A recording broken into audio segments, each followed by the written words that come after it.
Who are the players most likely to become all-stars in the 2024 draft class, according to Richard Stayman and I? Find out next on Locked On NBA Big Board.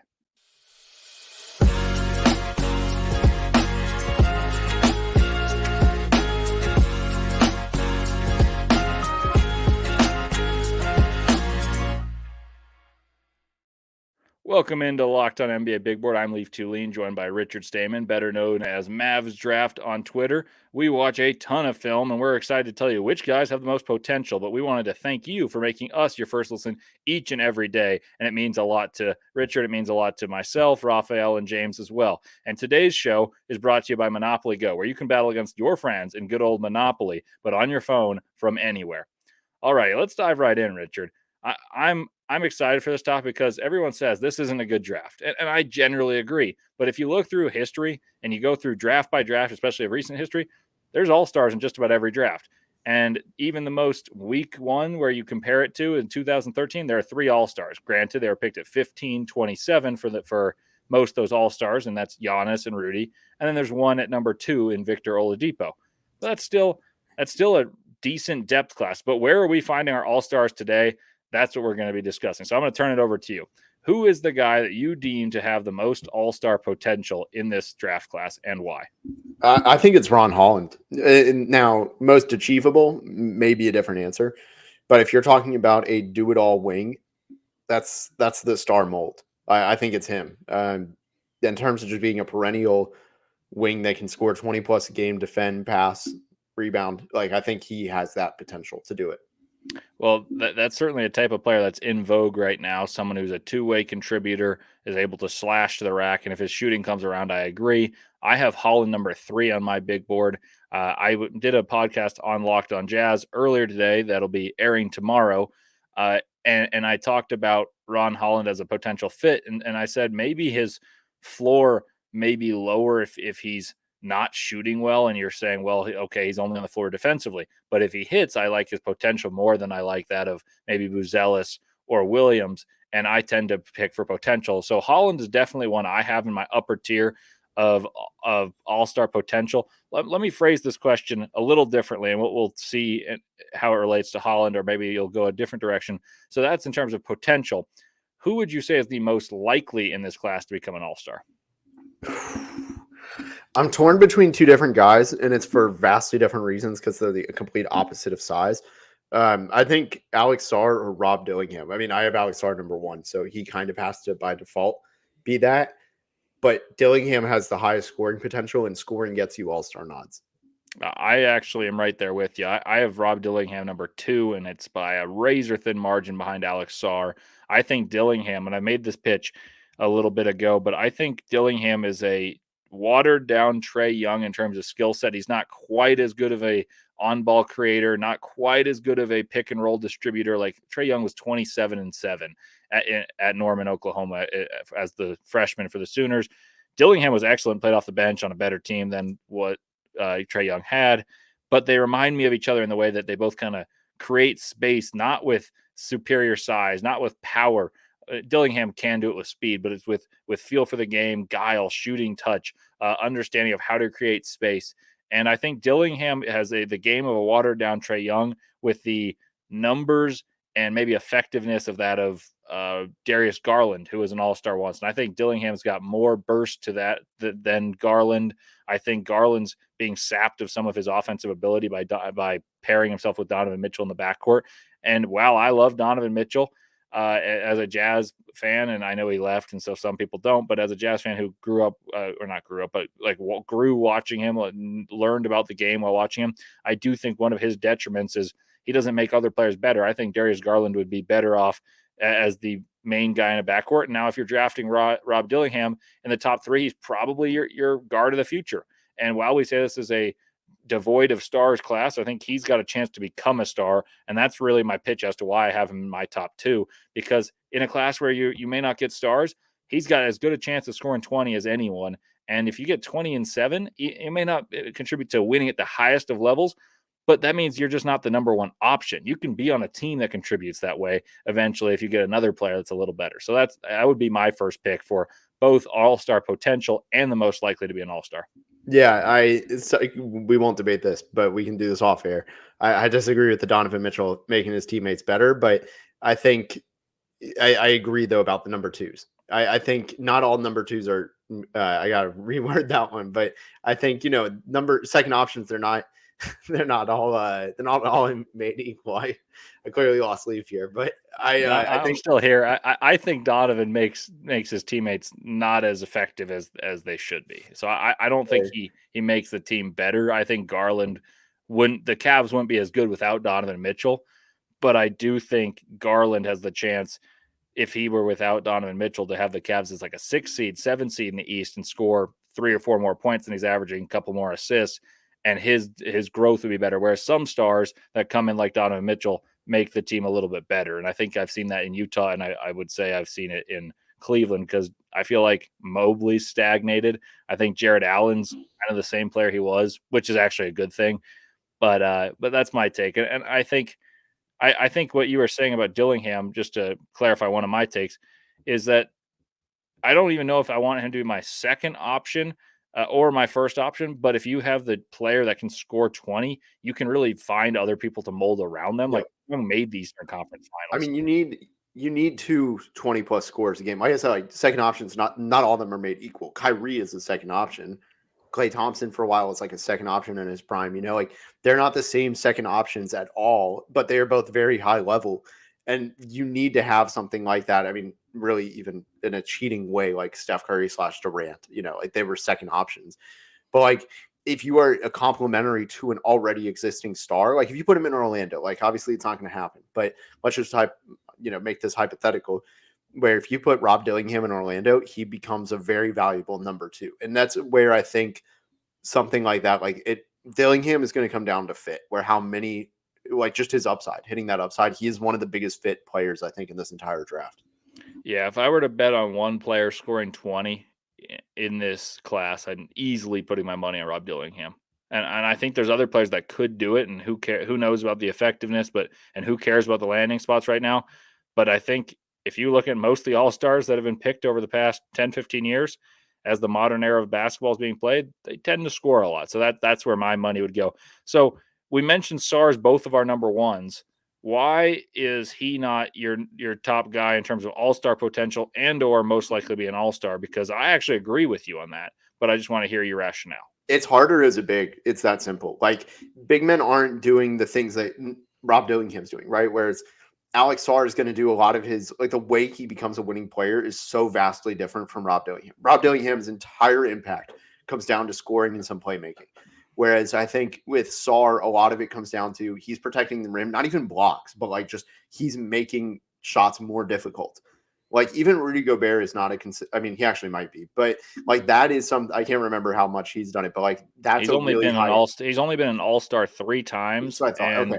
and he's going to win his 4th defensive player of the year this year, and he's been all NBA already 4 times. So one of the years he was all NBA, he wasn't an all-star. Yeah. So that's exactly the thing though. Like he easily could be one of the most impactful. I mean, Jaren Jackson's only had one all-star game. He's still young in his career, obviously, but like it's hard as a big man if you're not going to be the most dominant scorer, passer, rebounder, kind of like Jokic is, for example. It's just hard. Like I just think it's harder being a big man. Like even DeAndre Ayton in Phoenix was somebody that because I think they are in terms of just physical builds pretty similar. DeAndre Ayton, who even at his very best, he obviously was never truly an all-star caliber player, but when Phoenix was really good with him, he was at least somewhat in that very back end of that conversation. It's just hard. Like he averaged 20 and 10, wasn't really in the conversation that much. So I just think it really comes down to position.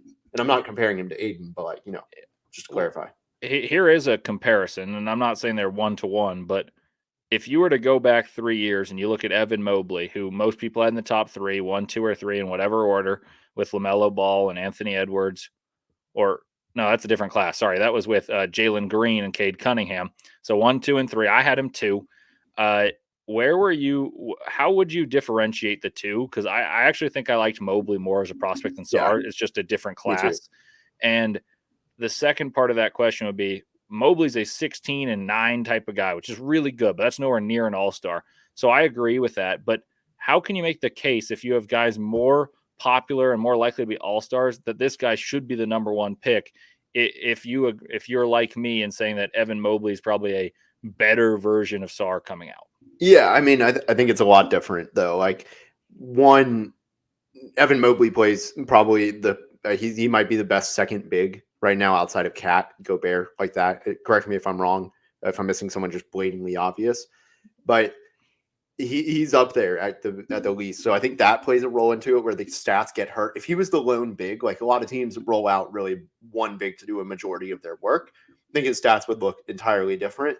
And also Evan Mobley's still a really good player. Like I think most teams would agree he's a top player under 25, like that you want to have and build and like have as a building block, not necessarily obviously the building block, but I think you take also a swing at that archetype all the time. Like that is the one. You want someone who can control the paint, potentially just shoot even 15, 20 feet.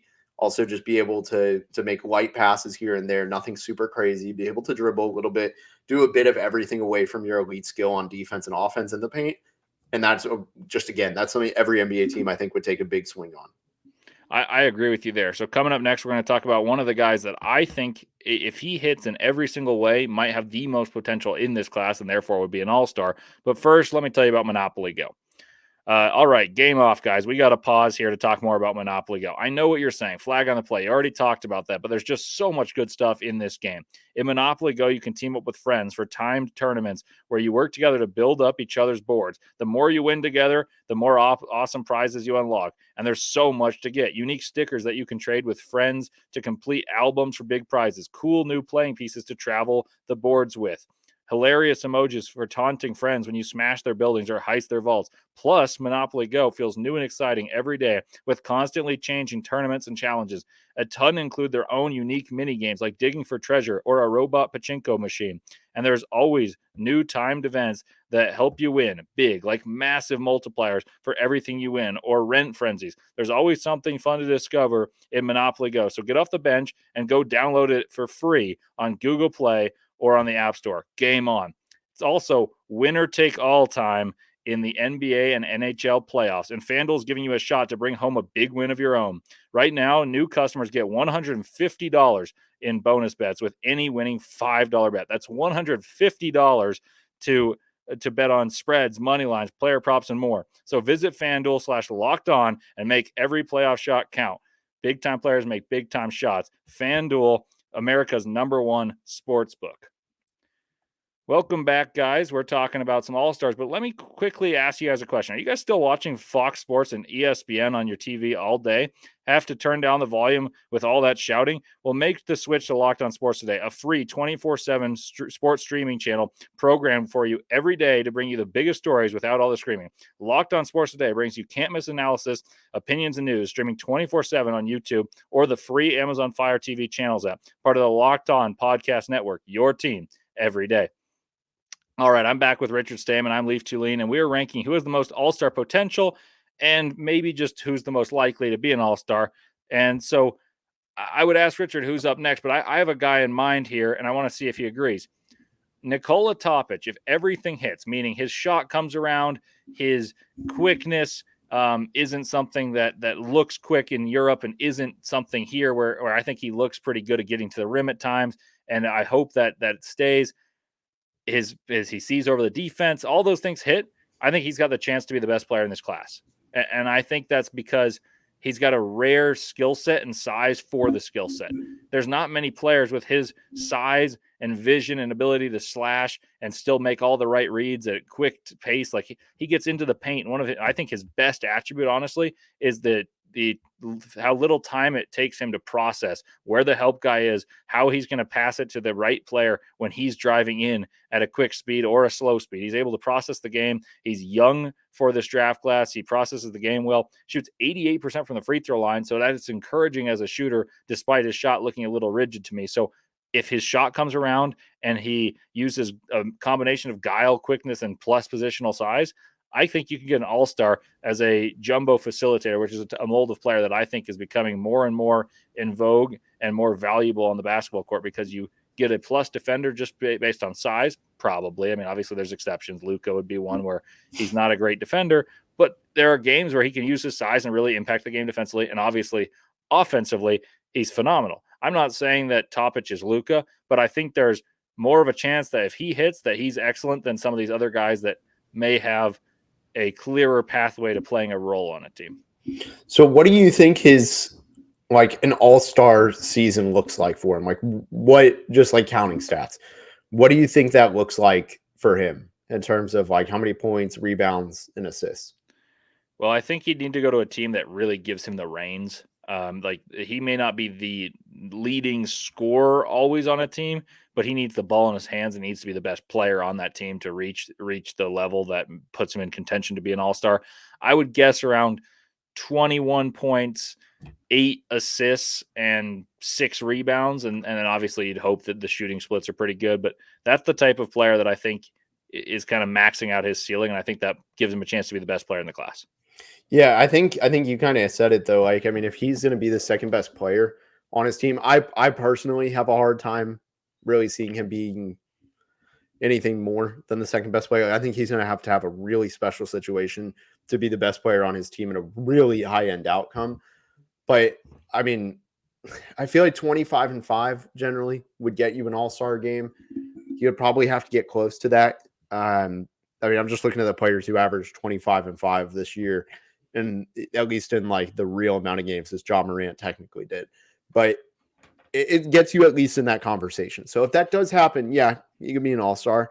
I think it's going to be really tough as a second option, especially because early in his career, I think he's going to struggle. Just like, which isn't necessarily a bad thing. We've seen plenty of guys turn into all-stars that struggled early on. I mean, Russ, De'Aaron Fox, like there's a good amount of guys that have had rocky starts and then they figure it out. I think that could end up being what happens to Topic.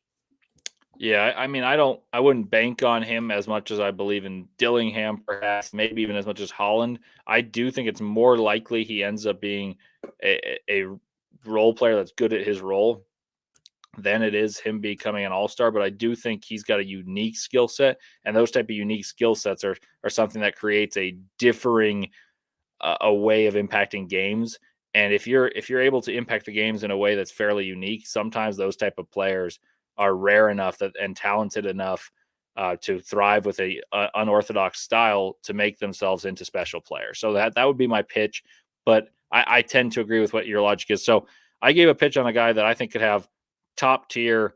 If you were to redraft this, if everything hit, he could be number one. Who else is there? We've already gone through, for those of you listening, Rob Dillingham was the guy that I thought was most likely. Richard talked about Ron Holland, number one, Dillingham two, Sarr as the third guy, and Topic is one I just voiced. Who would you continue to put there? Because you're a little bit lower on Topic. So who would leapfrog him? Yeah, I mean, I think at this point you're starting to dig away. For me, my top 10 is a lot of floor guys. In a draft where I know a lot of teams are not going to hit, I'm taking the guys that I think are going to hit. So I'm actually technically digging a little bit deeper here. I would say the archetype has to be somebody who can do dribble, pass, shoot, right? Like I think that's about as safe as it gets, barring them being an absolute specialist and really hitting as like a big man or something. That because even Roy Hibbert averaged like I forgot what it was, but it was technically like 11-7 with 2.5 blocks, and he made an All-Star game one year. So like that could happen, but I'm not going to bank on something like that. I'll dig a little deeper here on a guy who I have in my top 15. This guy should 100% be in your top 15, by the way, and that's Jalen Tyson. I mean, if you're looking for that, like that deep cut, I would swing on him. I've seen it up close. I've talked about it before. The work ethic will get him there. And I think that's the difference maker. He can already dribble, pass, shoot. And he was put in such bad situations that this is really, I would call this even just his sophomore year. So for me, I would put him as like, if you're going to go with a dark horse, it's him. Well, it feels weird to have been banging the Jalen Tyson drum and now be the lowest on him on this podcast because I have him at a lowly 20. But And I'm not trying I to be like hot takey or like, no, oh, no, I need no, to be the highest. Like, it's just where I feel. no, he's really good, and that's what I'm saying. Is like I put him in January in my top 20 along with Baylor Shireman, and I did a podcast about that, and I got some people saying like, why? And you watch both of them. Shireman's a third team All American with 19-9 on a team that's a number 3 seed in the tournament, makes the Sweet 16. Jalen Tyson in a different situation scores.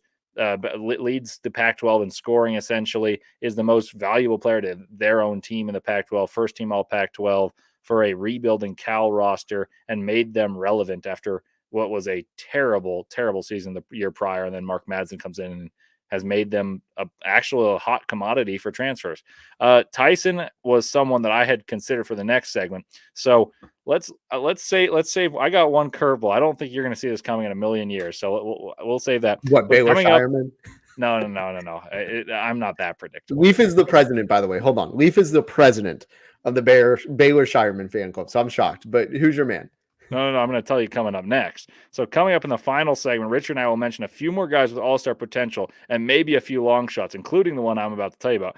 And that will be that those guys will be long shots cast from deep, like Richard's jump shot coming up that I'm going to be critiquing at the combine. We're going to be battling at the combine along with the players. But first, let me tell you about a slam dunk prospect rather than the long shots we're talking about next. That's DoorDash. Want to make mom smile? Start Mother's Day with flowers or surprise her with gifts from the brand she loves, delivered the very same day with DoorDash. DoorDash is more than just known for the great delivery we've come to love.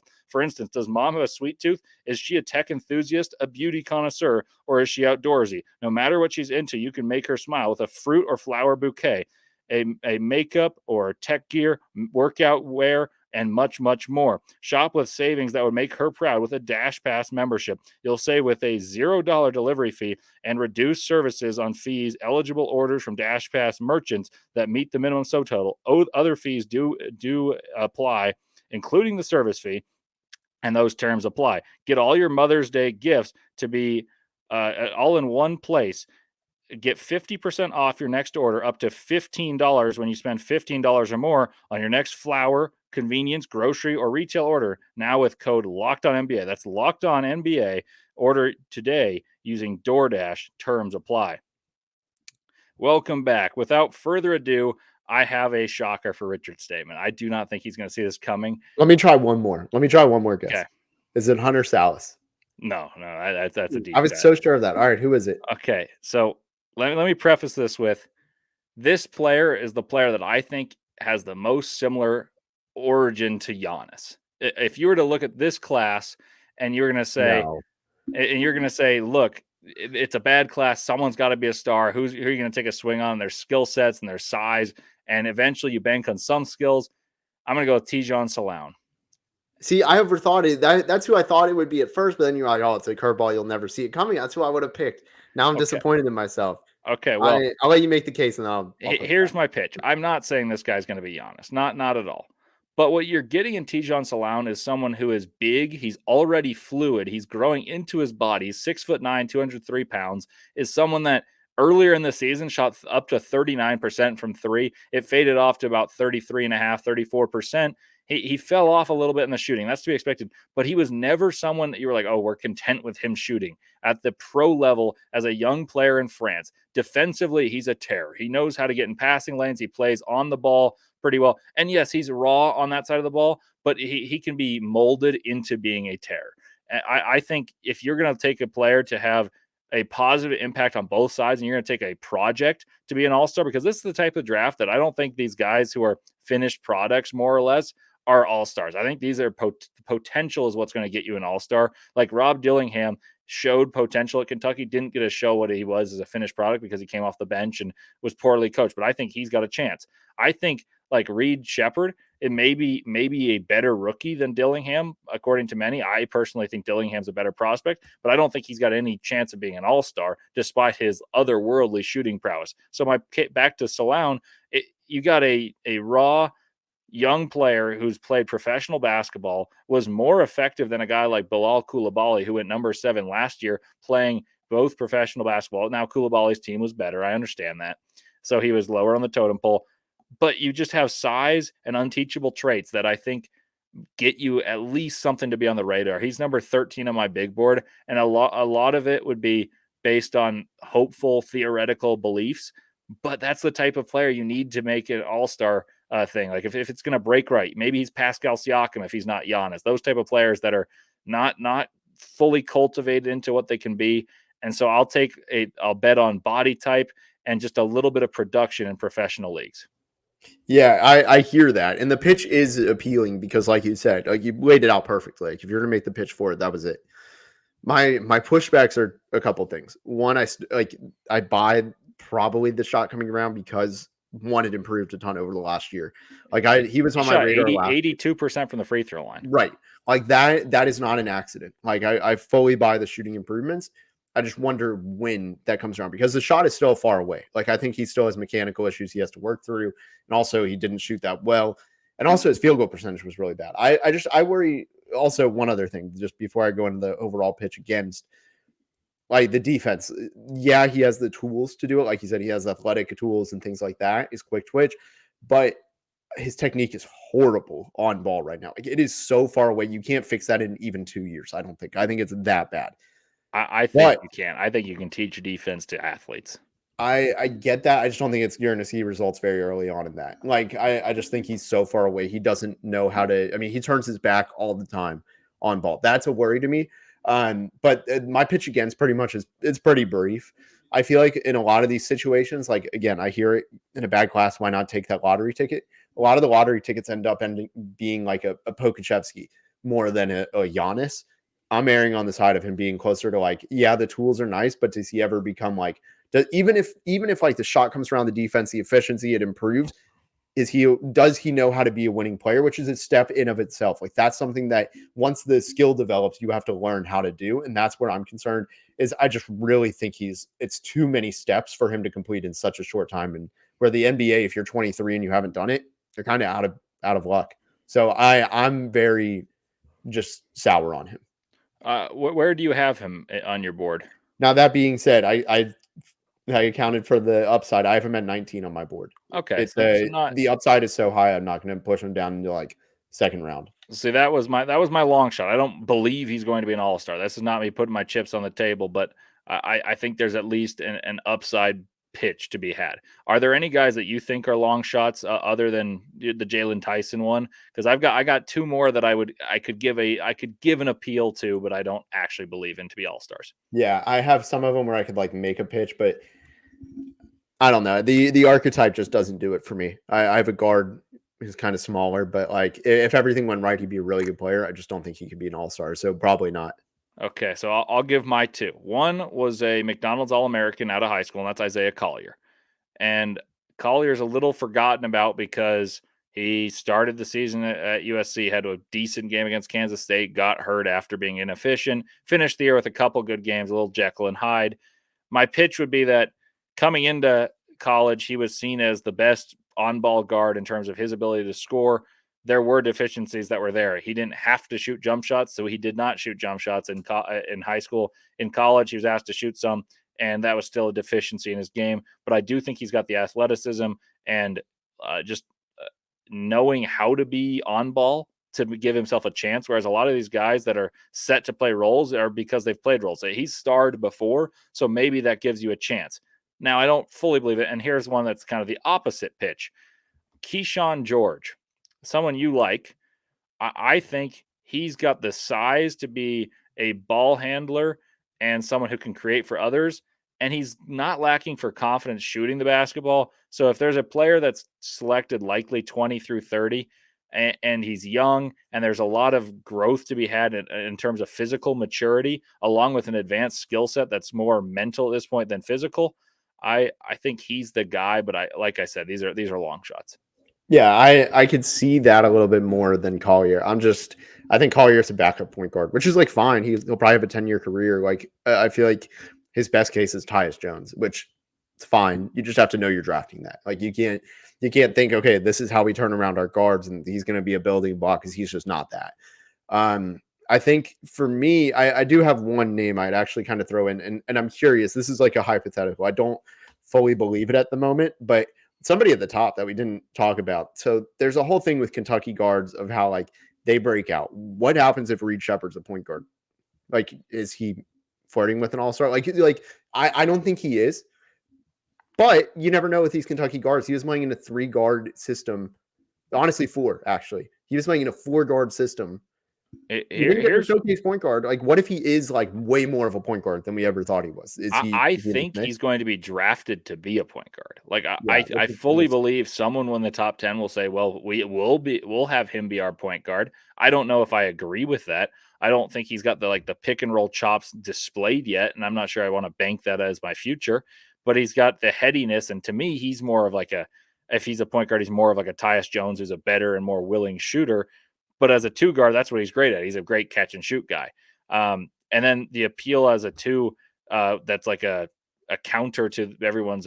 They're like, oh, he's small, but look at his counting stats as steals and blocks. I don't think he's a good defender in the NBA, so he'd No. have to be a point guard. So I think it becomes if he can really run a pick and roll and use his shooting gravity to create for the dive man to the rim. There's a chance he's an effective point guard. I think that's kind of dreaming to be an all-star, and I'm not saying that to disparage Reed Shepherd or your take at all. I just think realistically, if he's going to play the point guard, he's going to be that heady point guard variety that kind of knocks down open shots. You really need someone to be an offensive star to play alongside him to maximize him. I agree. It was more just kind of exploring like, hey, he is at the top and he's arguably the best shooter in the draft. I mean, he only took this sound says only, but like, I mean, he took 200 pick and rolls this year. It's actually a decent amount, but ranked in the 71st percentile. Only took 80 shots, though, I think is what it was. It says 80 possessions and then also 200 on synergy. A little bit misleading, but like he didn't get as many reps as most other point guards in this class. It is just something to consider. Like if that does happen, I don't always agree with the turn him into a point guard thing. We saw I don't think it worked for the Suns with Devin Booker, even though he can be a nice combo. It didn't work for the Magic when they tried making Oladipo a point guard in the beginning of his season, his career. I don't know. That was just something to consider. I figured and it's a valid pitch. I mean, that's less of a long shot than Salone or George, in my opinion. I'm with you. Like I side with you on that. Again, just kind of making the case. Yeah, no, it's very fair. And we'll continue this tomorrow on Locked On NBA Big Board. We're going to have the same discussion about all-star potential versus the reality of who's got the best chance as opposed to potential, because there's a difference between potential that's unrealized and you're just saying best case scenario versus the logistics and the likelihood of becoming an all-star. And I'm going to have this similar discussion with James Barlow, and we'll see if Richard and I think alike, because Richard and I largely think alike on this. And so listen to that tomorrow. We appreciate you guys being the first listen of your guys being Locked On NBA Big Board. With your next listen to Locked On NBA, where you can learn about the playoffs and see and hear about Anthony Edwards' brilliance. Also on Locked On, let me tell you, Locked On has launched the first ever national sports 24/7 streaming channel on YouTube, and it's now also available on Amazon Fire TV and the free Fire TV's channels app. Locked On Sports Today is here for you 24/7, covering the top sports stories of the day with local experts of Locked On, plus our national shows covering every league. Find Locked On Sports Today, now available on the free Fire TV channels app. Well, that'll do it from Locked On NBA Big Board. We'll be back with you tomorrow and throughout the week, and then Richard and I will have you covered at the NBA Combine. So signing off today, and we'll see you tomorrow.